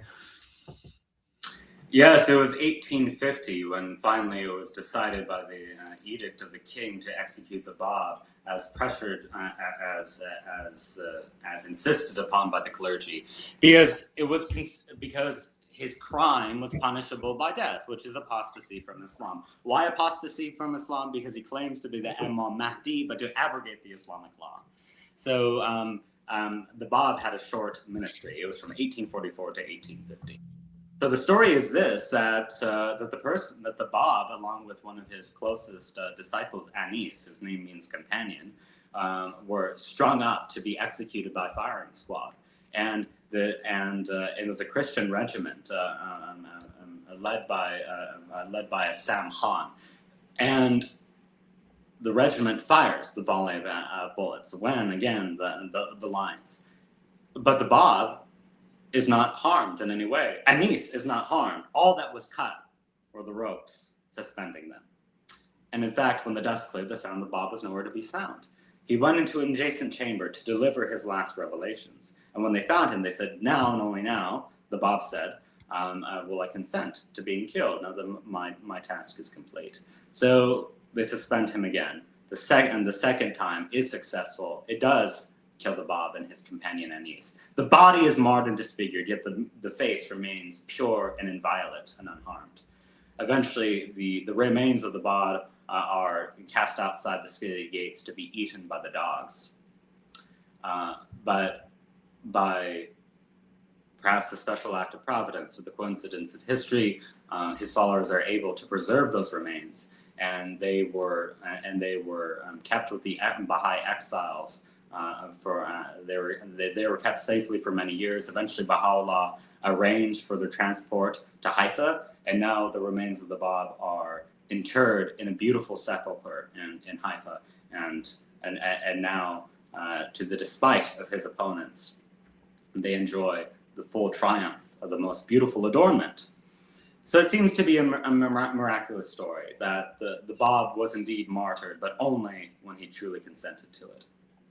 Yeah, I mean, it's a parable sort of taken straight out of the philosophy of probability, right? Like in debates about fine tuning, there's this case from John Leslie, which is just supposed to show a particular kind of case where you get evidence that something isn't a coincidence, because it would be really improbable if it were. So like the case is you're blindfolded and there are 50 trained marksmen with their guns trained at you, and then they fire and you open your eyes and you realize that nobody has got you. And the moral of the story is just supposed to be, look, in these kinds of cases, you do get evidence that your guardian angel intervened, or somebody swapped the bullets for blanks, or they were intending to miss or something. And so you just get evidence that it wasn't a coincidence, even though it could be. And so it seems like in this case, you do just get some evidence that it was a miracle, in particular because it happened in a very sort of religiously rich context at the beginning of a new global faith. So I think this is one case where even if somebody wants to is a sort of skeptic about Baha'i, and I should sort of disclose for the audience, I'm not a Baha'i. It's just a clear case where, surely you get some evidence for Baha'i to a non-trivial degree, at least if you're not a Humean about miracle testimony. That's incredibly generous. And it is true that it was not, it's a well-documented historical event. Sometimes it's exaggerated. Sometimes you hear people say like 750 riflemen, they would not have fit where. But nonetheless, no, the British and the Russian ambassadors witnessed this event. It happened, there were two regiments. It's just historically verified. And that's not the only remarkable event in the life of the Bab or in the ministry of Baha'u'llah. What's interesting is that the Baha'i teachings, and these are the explicit words of Baha'u'llah and Abdu'l-Baha, do not emphasize miracles, nor do we see miracles as a decisive proof. But I think we do see this event as a confirmation and a sign. It would be another discussion to discuss what exactly a miracle is, mm-hmm. and if there was something supernatural going on, what exactly happened. And Baha'is often don't talk about that. Like, do we mean to say that the Bab himself, as this higher order of existence, can say immediately affect objects that extend beyond his body? Or is there a subtler question that it didn't happen by chance, but it's actually possible physically, that it just so happened that just the way every man was pointing his gun, just the way that the wind current was, just the way with these slight imperfections of metal, it all happened. But in fact, this was part of the providential ordering of God since the foundation of the world. That everything happens by a certain necessity, given the causal matrix in which it finds itself. And therefore, it was inevitable that the Bab be executed, yes, the second time, just as it was inevitable that everything should so align the first time that he would be spared. I don't know. I think this makes the execution of the Bab story a really interesting philosophical test case about miracles, where, famously, Hume had an argument, and we might debate whether it's a successful argument, but an argument I think we wouldn't debate, but other people would think that it was a successful argument against miracle testimony. And the thought is supposed to be roughly, we have really strong inductive evidence that the laws of nature don't have exceptions, and then look, when we encounter miracle testimony that, if it were true, would entail that the laws of nature were suspended or violated, You just have such a low prior in that ever happening because of the inductive evidence you have about the laws of nature never, apart from this one case, failing, that you should discount the miracle testimony, because what would be the greater miracle, the testimony being false or this ridiculously improbable event happening? And whether or not that's a successful argument, it seems to me that the Humean argument just doesn't even apply to this putative miracle, where if it happened, it wouldn't entail that the laws of nature were violated or suspended, or that a sort of heretofore undiscovered law was present that had always been there and just manifested only then, right? Because, I mean, it's consistent with the laws of nature that every bullet in a very large firing squad firing multiple volleys at a large target at close range misses. That could happen. It so happens that as far as I can tell, has never happened before, except in cases where it's sort of most plausibly read as people intending to miss. But it's consistent with the laws of nature that happened, and so it seems like the Humean argument doesn't even apply because it makes reference to the laws of nature being suspended or violated. And the mechanism of this miracle, it could be that God suspended the laws of nature and caused the bullets to swerve midair by a special act of providence. But it's compatible with the story that it was just a sort of general type of providence where God sort of set things up so that people would miss without intervening, especially at the moment that the bullets left the guns, right? This is a very insightful analysis, Amos. I think this makes it a quintessentially Baha'i miracle in terms of what is Abdu'l-Baha. Abdu'l-Baha actually defines nature as the necessary relationships that arise from the essences of things. What does he say religion is? He says the religion is that which is established by a manifestation of God based on his knowledge of the necessary relationships that arise from the essences of things. Religion and nature are ultimately the same. Nature and supernature are not ultimately divorced and divided, right? All nature is a manifestation of God. Those universal laws that bind all things are reflections of the primordial thoughts of the Logos itself.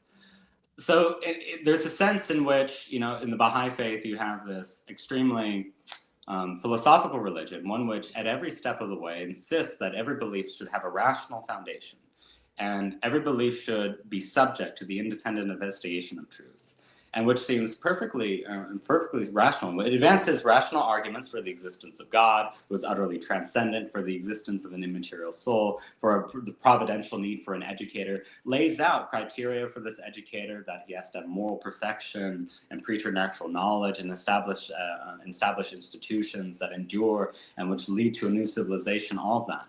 But it's also an impassioned faith with a real history, a faith that was born in turmoil, baptized in blood, and which has, despite all opposition in its homeland and elsewhere, nonetheless managed to spread all throughout the world and be an inspiring vision for all those who fight for unity. So I think there is something in the miracle of the martyrdom of the Bab that somehow unites all of this. Yeah. Could you talk a little bit about the global nature of Baha'i and how successful it has been since 1850? Certainly.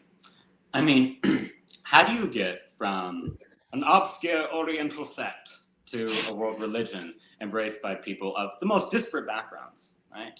I mean, this is itself a fantastic story. And I think it starts from, originally you could say that one of the kind of disparaging appellations for of the Baha'i faith was that given to it by an Iranian intellectual, Kasravi. He said, it's a sect of a sect of a sect of a sect. Why? Because you have Islam, then you have a sect of Shia Islam, and then you have the sect of Sheikhi, and then you have a sect of the Sheikhi, which is Babism, which then you have the Baha'i faith, right? But he's wrong, because you could do that with any religion, right? Catholicism could be a sect of a sect of a sect of a sect of a breakaway of a breakaway. But nonetheless, it does come from a very particular religious kind of context. Persian, like Iranian Shi'i Islam, right? Mm-hmm. The languages of the scriptures are in Arabic and Persian.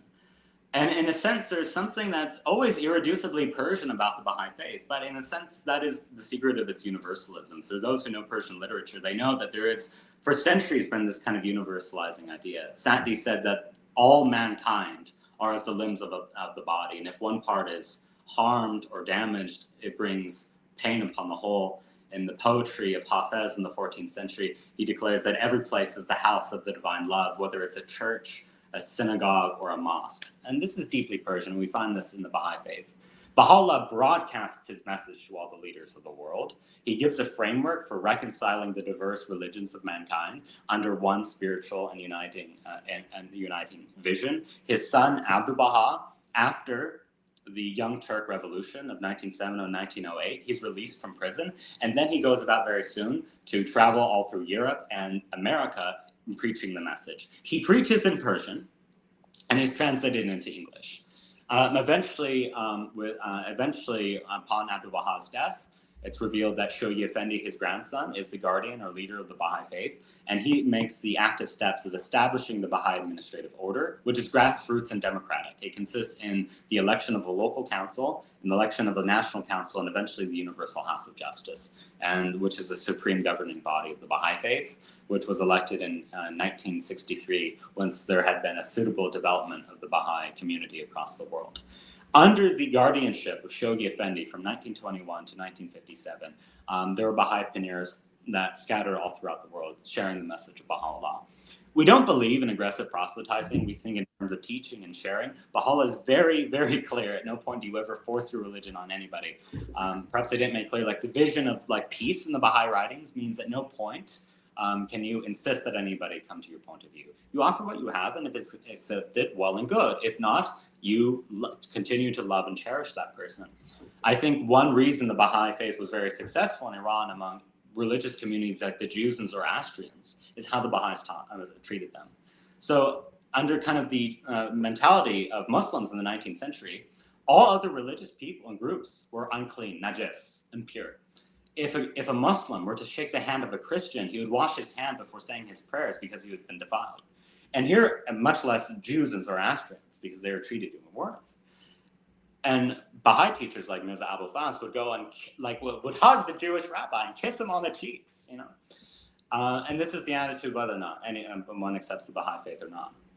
So the Baha'i faith, the population in Iran remains strong despite the persecution from its inception to the present day. But quickly, over the course of the Guardians, Shoghi Effendi's ministry, it spread throughout the world and to the several millions, I believe, until at least 1 million, I believe. I don't know the exact numbers. And it's been growing by the millions ever since to about 8 million, which in a sense is small compared to Christianity and Islam and Hinduism. But in another sense, it's comparable to say to Judaism or Jainism and Sikhism. I think a lot of people watching, especially on Substack, will be quite into sort of animal welfare, animal ethics issues, given some of the things I write about sometimes. I wonder what, to the extent there is one, is the sort of Baha'i theology of animals and how we should treat them. Certainly. I think this actually touches on something that's really interesting, is that I think when you look at Baha'i scriptures, they actually have more philosophical contents than the original scriptures of many different faiths, because it comes after, right? Mm-hmm. I mean, it takes till the 13th century to have the Summa Theologiae of St. Thomas Aquinas. That takes development. So perhaps we don't have the Summa Theologiae, but our scriptures already have so much philosophical content. It still needs to be, the revelation of Baha'u'llah is just, in terms of its extent, oceanic. And even what is just like a representative sample has so much material that needs to be digested and absorbed. And I think in terms of Baha'i doctrine, we are not very concerned about having so detailed creeds that there can't be kind of a diversity of opinion on many things. Just philosophically, metaphysically even. I think there is a clear kind of metaphysical framework in the Baha'i faith. We all accept it. But on many ancillary issues, I think there could be diversity. So with regard to animal welfare, I would say just ethically, Baha'u'llah really does affirm that we cannot act with cruelty towards animals in any gratuitous fashion. And he said there's actually a passage in the Kitab-i-Afan about the requirements of the moral life of the true seeker. And purification of the heart, in which he says, yes, no cruelty should be put on an animal. The question then comes to vegetarianism and diet. And there are places in the Baha'i writings, especially Abdu'l Baha, where vegetarianism is encouraged as compassionate and even conducive to health. But Baha'u'llah did not forbid the eating of meat. He did not forbid hunting. He just says it has to be within limits. And Baha'u'llah, in fact, eases some of the restrictions on meat eating, if you think about it, because we don't have the Islamic law in which pork is forbidden. There's no food. Nothing is unclean in the Baha'i faith. There's no food. We abstain from drinking alcohol, but not because it's ritually impure, because of its effects on damaging our rational faculty. And also he told the Christian ascetics directly, because they had long fasting days, that under his law, eat meat, and like there's not a necessity to abstain from it. But Abdu'l-Baha often does encourage vegetarianism. So some Baha'is have written on this and actually defended vegetarianism and animal welfare, like from very strongly. Michael Sabet is among them. He's published in the Journal of Baha'i Studies. And I think the position here is that we're uncompromising on the fact that animals are a lower ontological level than the human. Human beings are not animals. We're metaphysically distinct. We have an animal nature, but we transcend it. At the same kind, animal nature is a participation in the divine attributes in its own way, and we need to honor and safeguard that creation. So here, I think that there's nothing. I think that we have a lot of commonality with other traditions on this. I think in terms of ecology and animal welfare, a lot of what Baha'is might say is like what Pope Francis had in his encyclical Laudato Si, something like that. And I would say there is opportunity for a diversity opinion on the question of vegetarianism, whether it can be justified. In my adolescence, I was actually vegan and vegetarian for extended periods. I'm not any longer, and I think there are advantages from which we can defend meat eating. But to me, this is a question in which any single Baha'i can have an independent opinion. Yeah. Okay. Good. I wondered if so. In a moment, I might ask you to kind of make your pitch for why people should actually become Baha'i. It can sort of include any philosophical reasons, but maybe also spiritual reasons. But before you do that, I wonder if we sort of put the shoe on the other foot and say, like, what do you think is the best objection by your lights to the Baha'i faith, or maybe falling short of that, was there a teaching that you encountered that is infallibly affirmed in Baha'i, where when you encountered it, you thought, "Ooh, that's really puzzling. I don't know why that would be taught." That sort of worries me.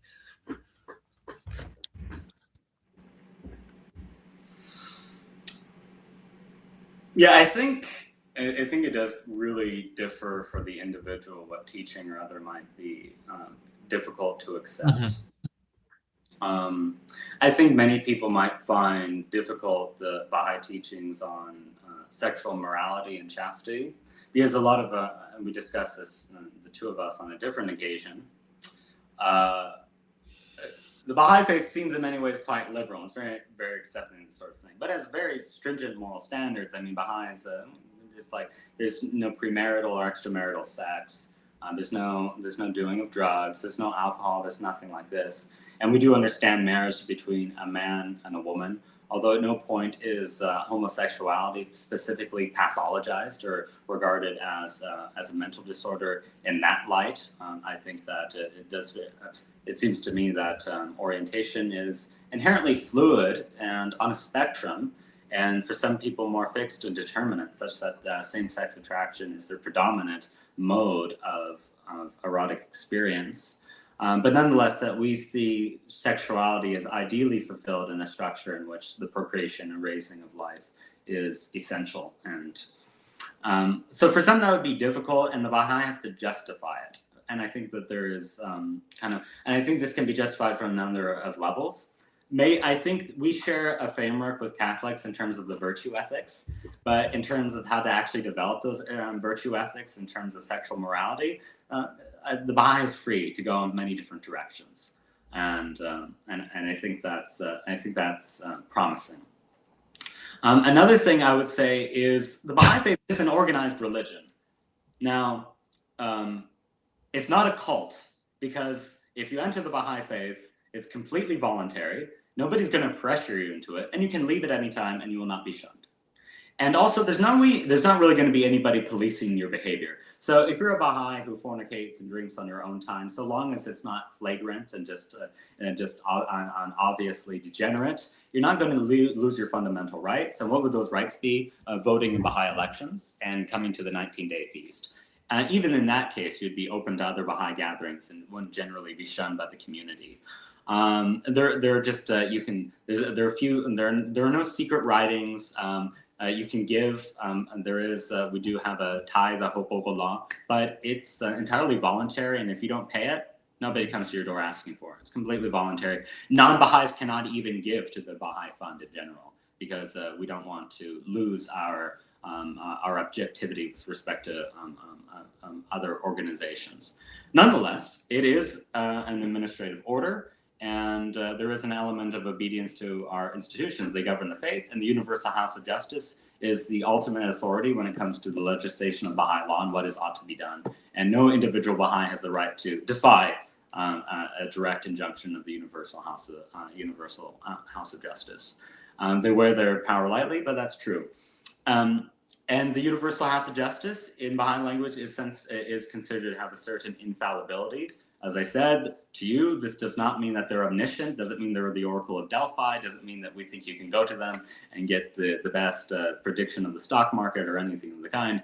It simply means, in essence, that functionally they're the highest authority when it comes to Baha'i legislation, that there's a general providential protection of our institutions, but that their rulings can change over time as dictated by circumstances. The explicit laws of Baha'u'llah never change, but their application or interpretation by the Universal House of Justice can. So I would say there's that. The most difficult thing, to be perfectly frank, is that the Baha'i faith does teach the rather absolute equality of men and women, and this is actually very important to Baha'i history because the Bab abrogated the veil. And one of his most honored followers was Tahirih, who, in the Conference of Badash in 1848, to establish the newness of this law, took off her veil. And one of the guys was so freaked out, he slit his throat, right? Indeed. And so Baha'is everywhere promote the equality of men and women. And that's actually something remarkable sociologically with Baha'i families in Iran. A Baha'i family is not like a Muslim family in Iran. So if you just go into one, it's different. In Muslim context, men and women do not have mixed gatherings, right? Women do not appear unveiled, that sort of thing. And this actually has been the cause of the Baha'i faith being attacked from conservative Muslims from its inception. They say, yeah, Baha'is get together and they have orgies because men and women are mixing.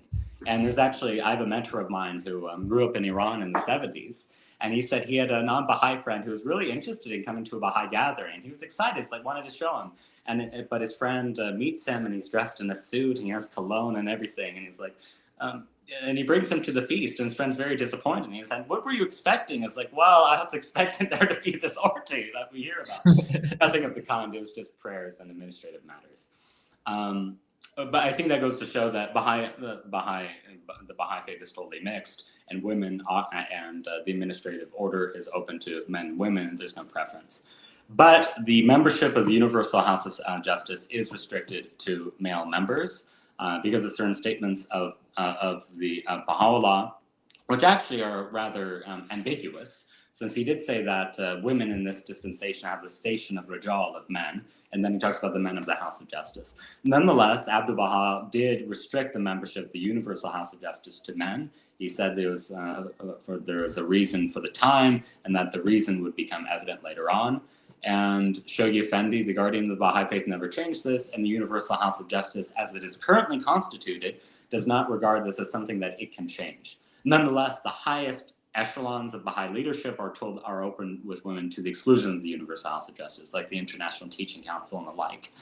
And wherever Baha'is are, really they do the equality of men and women in Baha'i affairs and in how they try to influence society is demonstrated.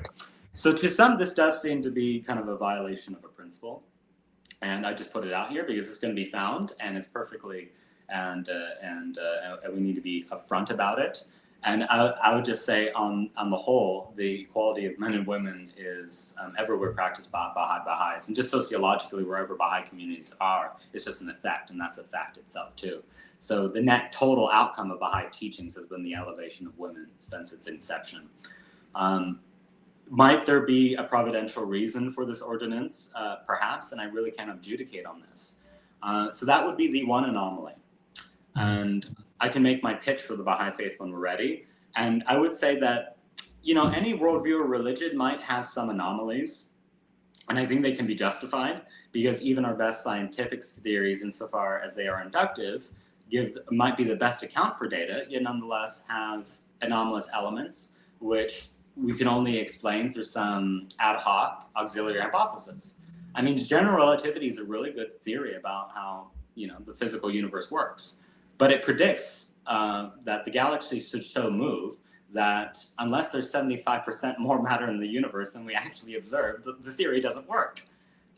Physicists have decided that it just means there's this mysterious dark matter and the theory is just fine. Perhaps it is. That's a big anomaly. But still, most educated scientists believe that the theory of general relativity is the best scientific theory and that it's true in a relevant sense.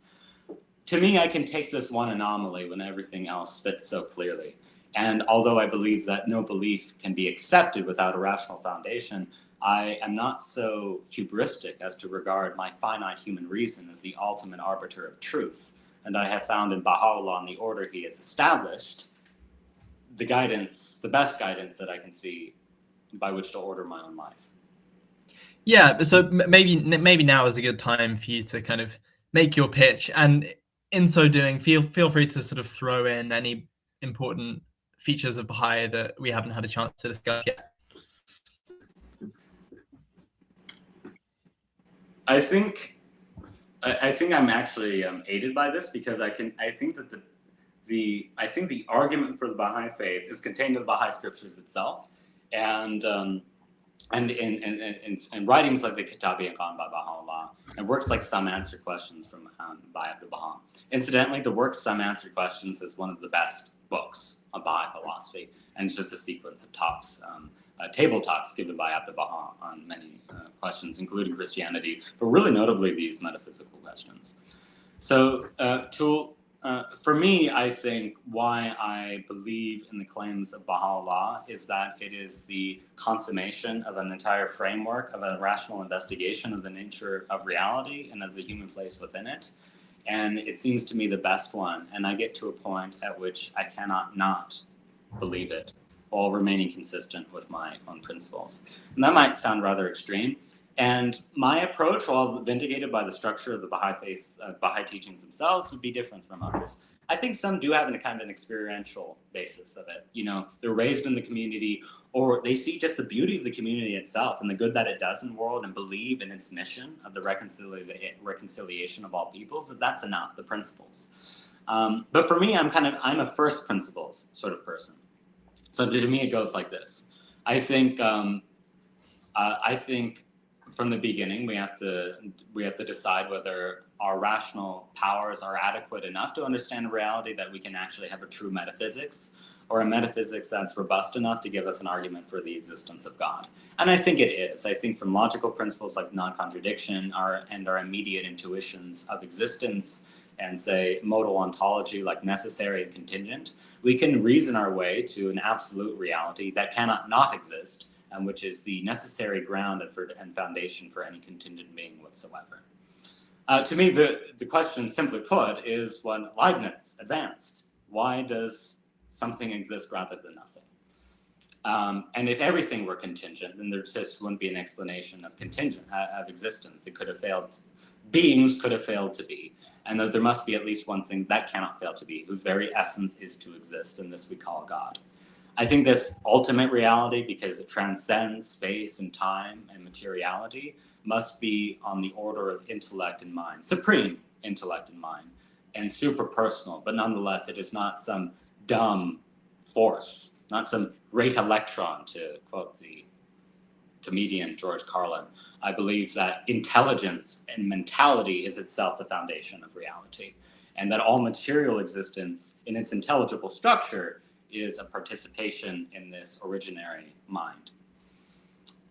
So that if everything is the creation and emanation of an ultimate existence, which is ipsum esse subsistence, subsistent being itself, the vulgible vujud, the necessary existent, if existence itself is pure intellective being and spiritual reality, if it orders and creates this entire universe, then there must be some purpose and direction in human existence and in our place.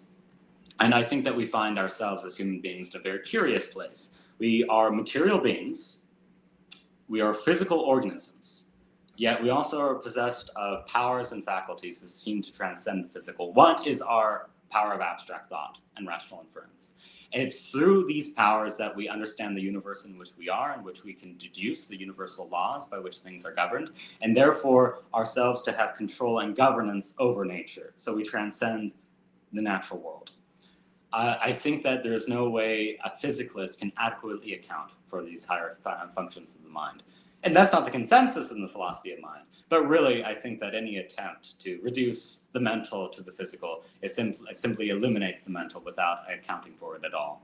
And that when we have something like a properly abstract concept, insofar as the abstract concept is not a physical entity within time and space, it simply cannot be reduced to any neural correlate whatsoever.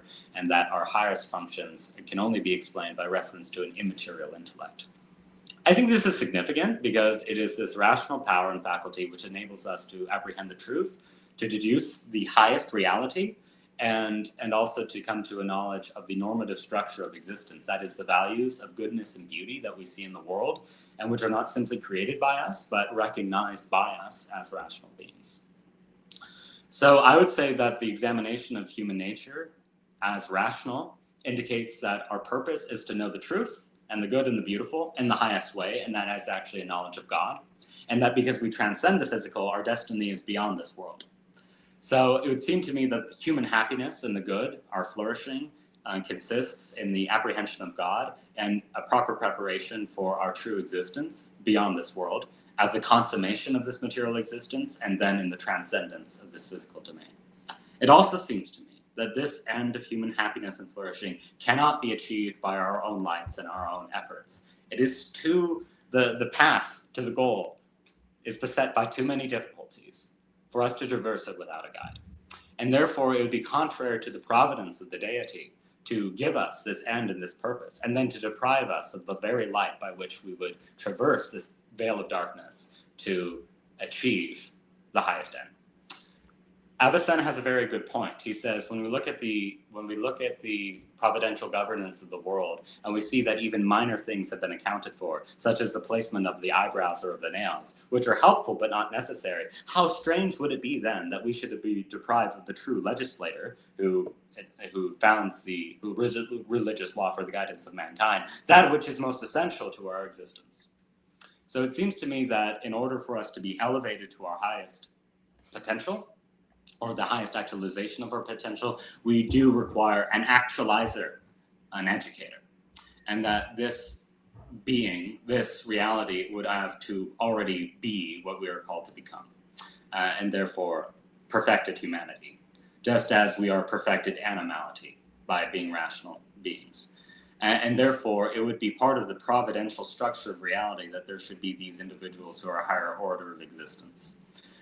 And that the commonality of man requires these figures. Because on occasion you might get a Plato or Aristotle, one who by its supreme attainment of the intellect is able to have a piercing penetration into the nature of reality and to evince moral laws. But still these figures, the greatest philosophers, do not seem to be able to inspire the devotion of all mankind and their obedience through a transformative word. But this is indeed the characteristic of the prophets. Therefore, I think that after we recognize God and our rational nature and that we need a divine educator, we can simply lay out rationally what the criteria of this divine educator would be. What must they be in order to achieve the end that we have outlined as being the human end? I would say, first off, this true educator must be morally perfect. He must have preternatural knowledge, established preternatural knowledge. Not to say that he can write us a scientific textbook, right? and that I don't think that would be actually proper to a station for him to remove our need for rational investigation of the world. But he would give us clear and philosophically congruent information on the existence of God and the immortality of the soul. A second is that he would be distinguished by his very person and charisma and beauty as a distinct being. Therefore, he would have the true, the good, and the beautiful on all levels in his own person. Therefore, he's good in his moral character. He is true in terms of his preternatural knowledge, and he is beautiful in terms of his unique charisma. His word, his teachings would align with what we have established philosophically. They would give us added insights. And in addition, they would be morally transformative, because if people were not morally transformed by his word, then he would not be a successful educator. In addition, his teachings would be able to endure through time in order to influence the civilizational growth of mankind. Therefore, he would establish laws and institutions. He would raise up an enduring community, and he would have an ongoing spiritual presence in this community. And these criteria might sound well and good, but couldn't many people be said to have them? And I would say no. I'd say some people have some, but not all of them. Even if you look at a philosopher like Socrates, he might have moral perfection and penetrative understanding, but he didn't necessarily raise the community to himself or establish those institutions or make the claim such that we should call him a divine manifestation, although he may well have been, but that he didn't claim such a thing. Then you have people of great intellect, such as, or creative power, such as Bach or Mozart, and they're definitely a higher level of human achievement. But they don't seem to have the moral perfection, nor do they necessarily have a penetrating knowledge into, the nature of reality. But then you might have great philosophers, but again, their words do not command the assent and the obedience of mankind, this sort of thing. They're missing one dimension or other. I think that when you look objectively, the people who are the best candidates for such divine educators are the founders of the world religions. Jesus, I think, Muhammad, the Buddha, Krishna. The problem is that these figures are remote enough in time that it is actually difficult for us to establish with certainty whether they fulfill all criteria. For example, preternatural knowledge. There seems to be a prophecy for the destruction of the temple, but this could be historically debated whether, after the destruction of the temple, this was written in. He seems to have had a morally perfect life, if we take the documentation to be accurate. He had this wisdom from the time he was 12. And he's had a more morally transformative effect in world history. He gave an extremely insightful understanding of the philosophical, metaphysical structure of reality, et cetera, et cetera. I think Christ fulfills the criteria, but some could be doubted. So the question is whether we just get one divine educator of several. And it seems to me that every time and place, we might need fresh guidance, and that would be restricted to one sphere of humanity, and that it wouldn't be restricted to any one time. And therefore, our duty would not be to evaluate the criteria of just anybody who could be a manifestation, but those who are nearest to us in our appraisal. And the nearest to us in our appraisal is Baha'u'llah. And when I look at the person of Baha'u'llah, not only does he affirm and augment the philosophical structure of reality that I have outlined, but he fulfills all the other criteria in a way that I find to be simply remarkable. We talked about miracles. To me, the true miracle in the life of Baha'u'llah is not turning water into wine. It is a man who endured 40 years of imprisonment and exile, who devoted the entirety of his existence to the realization of one aim, which is the reconciliation of the kindreds and peoples of the earth, and the total revitalization of the spiritual impulse that would guide humanity to an enduring world civilization, and that he accepted this hard path in preference to what was placed before him in his youth. He could have remained a very comfortable aristocrat in Iran. He could have ascended to the highest levels of governance. He could have assured his material happiness and prosperity and that of his descendants. But he chose the way of integrity. He chose the way that would lead to what he saw as the total revitalization of humanity. And there's no aspect of his life which was not marked by his supreme courage, his generosity, his nobility. His insights simply surpassed that of the 19th century of the time. Baha'u'llah's vision is not modern. It's not even postmodern. It's something beyond. In addition, he gives us a properly philosophical conception of the deity. He gives us a conception of the human soul and of its destiny, which overrides every rational requirement. He morally transformed those around him to such a point that there were Baha'is who were murdered, and the family of those murdered Baha'is pleaded with the authorities to preserve their lives because they had so transcended themselves as to prefer even the murderer who killed one of their own to their own well-being and their own happiness. Baha'u'llah, in fact, displayed preternatural knowledge in the fulfillment of over 10 prophecies about future events. And there's no failed prophecy of Baha'u'llah. He foretold the coming of World War I. He foretold the fall of the Ottoman Empire and the Caliphate. He foretold the destruction of the loss of Napoleon III's by Napoleon III of his empire in documented cases. He actually prefigured nuclear power and the transmutation of elements. He foresaw this in his writings. These are documented prophecies of Baha'u'llah which have been indicated. And he also established a community that endures and which embodies his principles in institutions and in teachings which are appropriate to the age in which we live. And he is an enduring spiritual presence, not only in this community, but in individual Baha'is. Personally, everything that is in me has proceeded from Baha'u'llah and his teachings. So when I am brought before the person of Baha'u'llah, and when I face the beauty of his writings and their transformative power, and when he says to me, I am the one who has been awaited for centuries by all the religions of the world. I am the progenitor of a new civilization. I am come to bring about a new race of human being. And when the choice is to accept or deny, I find that it's not so much that I am bombarded by many reasons to accept Baha'u'llah, by which I could justify the acceptance. It's that I find myself to a point at which I cannot justify my rejection. I cannot justify denying Baha'u'llah after all of this evidence. And I must finally submit myself to one who transcends and is beyond me in almost every way. That was great. Where should people go if they want to find more of your work, and where should people go if they want to learn more about Baha'i?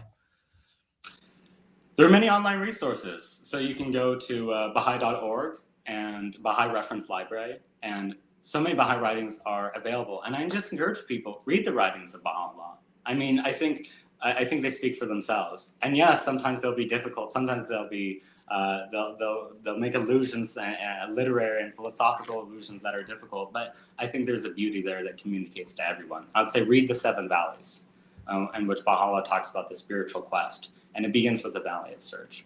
There are many introductory books on the Baha'i faith by scholars such as Chris Buck, by Mujan Momin. I encourage people to read these introductory materials. I also encourage people to reach out to Baha'is in their area. There are Baha'i communities everywhere. And you'll be welcomed in a community. Nobody will ever pressure you to become Baha'i. We believe in friends of the faith. And we want to be co-workers with everybody who wants to work for who wishes to advance the unity of humankind. Joshua Hall, thank you very much. You're welcome. Thank you so much, Amos, for having me.